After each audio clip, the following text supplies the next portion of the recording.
Jadi yang bilang tadi saya hidup masa kecilnya enak agak kurang tepat ya. Masa kecil saya penuh dengan kegalauan. Sampai saya pernah ceritakan kan, saya pun sebagai anak kecil loh, umur 5 tahun, 6 tahun, saya sering seperti hilang, dicari ibu. Karena saya selalu jalan ke balik rumah orang lain. Karena saya merasa di sana ada kebahagiaan. Saya dicari jalan ke belakang rumah orang lain cari, nggak ada. Jalan lagi cari, ada. Itu yang saya lakukan. Kemudian kira-kira waktu saya sudah lebih besar sedikit, adik-adik lahir, saya kalau menggendong mereka, kalau ngemong mereka bahasa Jawa harus sembunyi kalau ada anak orang kaya makan es krim. Saya sembunyikan mereka supaya tidak lihat karena tidak mungkin bisa membelikan. Itu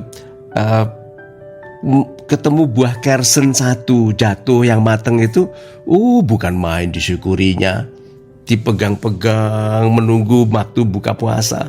Itu seperti itu kehidupan saya. Dan satu lagi, saya pernah menggoreng tempe dengan air.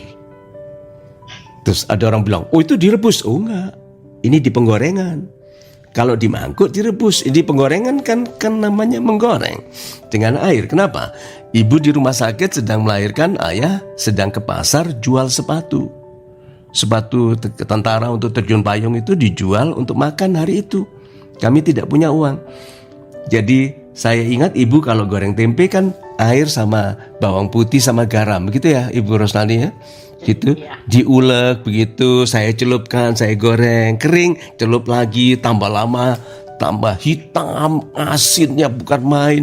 Saya makan, aduh nikmat sekali. Karena saya waktu itu tidak tahu miskin itu apa.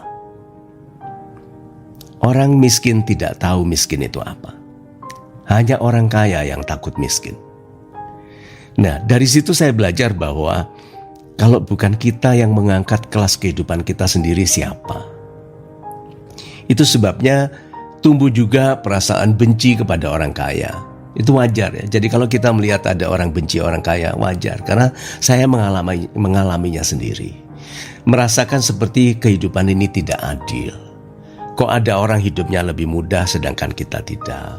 Kemudian setelah melihat bahwa orang-orang kaya itu bekerja lebih keras daripada banyak di antara kami, saya lebih mensyukuri kerja keras. Melihat ada seorang menjual minyak goreng pertama kali di plastik, diikat-ikat begitu di gang, di Mergosono Gang 5, pelan-pelan dibotoli, pelan-pelan dikalengi, pelan-pelan rumahnya menjadi besar sekali karena bertangki-tangki minyak. Di situ saya bilang, orang kaya itu memang pantas kaya. Gitu. Jadi mereka memang pekerja keras. Mereka dikata-katain, disindir, cari uang kecil. Mereka sabar. Di situ saya mulai menumbuhkan penghormatan kepada upaya. Jadi adik-adik saya yang merasa sedang kekurangan, sadari bahwa kekurangan Anda itu seperti sedang dilubanginya bambu untuk seruling itu loh. Bambu itu dilubangi dengan besi panas yang tajam loh. Dan berkali-kali loh, untuk kemudian bisa mengeluarkan nada yang indah. Yang paling sulit dididik itu ternyata anak orang kaya. Anak orang miskin dididik di dalam kemiskinannya. Anak orang kaya harus diingatkan, kalau kamu gak begini nanti kamu seperti mereka loh. Kamu syukuri loh, dulu papa mama itu susah loh.